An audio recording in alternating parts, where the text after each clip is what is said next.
નમસ્કાર મિત્રો। ભારત દેશના લોકલાડીલા વડાપ્રધાન શ્રી નરેન્દ્રભાઈ મોદીએ ભારત દેશને આઝાદ થયે 75 વર્ષ પૂર્ણ થયા, તો એના સંદર્ભે દરેક ભારતવાસી આઝાદીનો અમૃત મહોત્સવ છે। તો એના ભાગરૂપે આજે આપણે ગાંધીનગરના શોએબભાઈની મુલાકાત કરીશું, જે વ્યવસાય તો ટીચર છે, પરંતુ એમનો અંતરાત્મા એક કવિનો છે। તો આપણે તેમની સાથે 2 મિનિટ વાત કરીશું।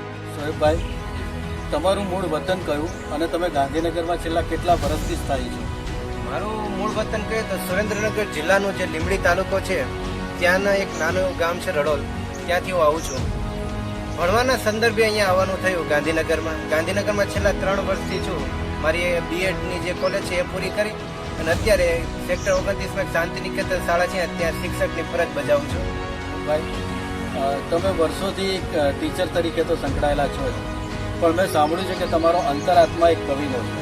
તો તમે છેલ્લા કેટલા વર્ષથી કવિતા લખવાનું કામ કરો છો? કવિતા સાથેનો મારી હું વાત કરું તો આમ તો 2017માં પહેલી કવિતા લખી હતી, એક નાની એવી, જે કોલેજમાં હતા ત્યારે એક કવિતા લખી હતી, ત્યારથી શરૂઆત થઈ, પણ પછી વચ્ચે છૂટી ગયું। પણ છેલ્લા 1.5 વર્ષથી ફરીથી કવિતા લખવાનું શરૂ કર્યું।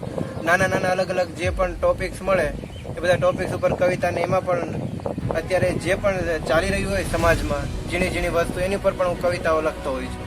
શોએબભાઈ, અત્યારે આપણે ભારત દેશના આઝાદીના 75 વર્ષ પૂરા થવા આવ્યા છે અને આપણા દેશના લોકલાડીલા વડાપ્રધાન શ્રી નરેન્દ્રભાઈ મોદીએ દેશના દરેક નાગરિકને આહવાન કર્યું છે કે તમે આઝાદીનો અમૃત મહોત્સવ ઉજવો।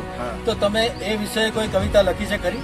જી સાહેબ, આપણા માનનીય જે લોકલાડીલા વડાપ્રધાન મોદી સાહેબે છે, જ્યારે અમૃત મહોત્સવની વાત કરી કે આજે આખો દેશના દરેક નાગરિક છે એ અમૃત મહોત્સવની ઉજવણી કરશે, ત્યારે મારો એક અંતર મને કહ્યું કે આની ઉપર તો આપણે કંઈક 2 શબ્દો દેશ માટે, આપણા વતન માટે કંઈક કહેવા જોઈએ। એની માટે મેં એક કવિતા લખી છે, જે હું આપને એક સંભળાવીશ। આઝાદી આપણને મળી એ બધાને ખ્યાલ છે, આજે 75 વર્ષે આઝાદીને સંપૂર્ણ થશે, પણ આપણામાંથી કોઈ પણ એવા નહીં જેને આઝાદી માટેની શું લડાઈ હતી, કેટલા એની માટે શહીદ થયા, કેટલી કુરબાનીઓ ગઈ છે, એ આપણા ઇતિહાસમાં લખેલી છે, પણ કોઈએ જોઈ નથી।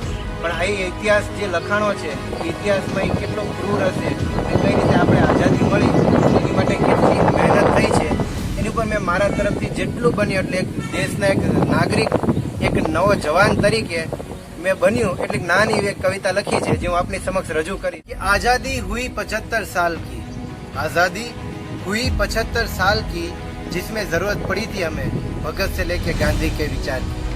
आजादी हुई 75 साल की, कि झांसी से शुरू हुई थी लड़त, जो चली साबरमती घाट तक।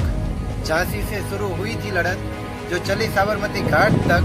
सारे क्रांतिकारी लड़ते रहे सीने में अपनी जान तक, कि जिसने अपना लहू बहाया घर संसार जो छोड़ कर आया।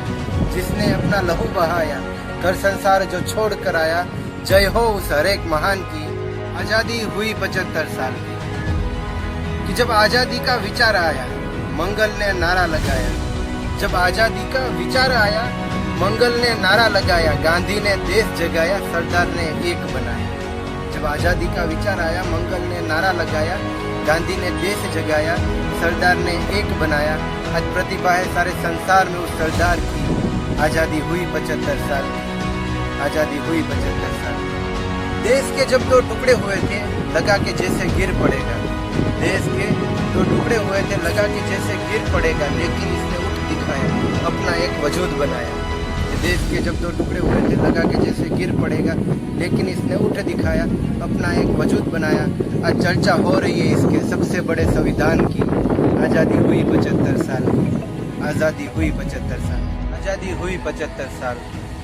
जब आज़ादी पर कुछ लिखना चाहा, शोएब को यह विचार आया कि आज़ादी पर कुछ लिखना चाहा, शोएब को यह विचार आया, थोड़ा सा लिख दिखाया जब अमृत महोत्सव का मौका पाया। आज़ादी पर कुछ लिखना चाहा, शोएब को यह विचार आया, थोड़ा सा लिख दिखाया अमृत महोत्सव का जब मौका पाया। छाती फूली नहीं समा रही इस जवान की, आज़ादी हुई 75 साल की। आज़ादी हुई 75 साल की। જોયું મિત્રો, શોએબભાઈએ એમની કવિતા દ્વારા આપણને આઝાદી વિશેની સંપૂર્ણ માહિતી પૂરી પાડી છે। તો મિત્રો, ચાલો આજે આપણે બધા જ સાથે મળી અને આઝાદીના અમૃત મહોત્સવની ઉજવણી કરીએ. ભારત માતા કી જય. ભારત માતા કી જય. ભારત માતા કી જય. વંદે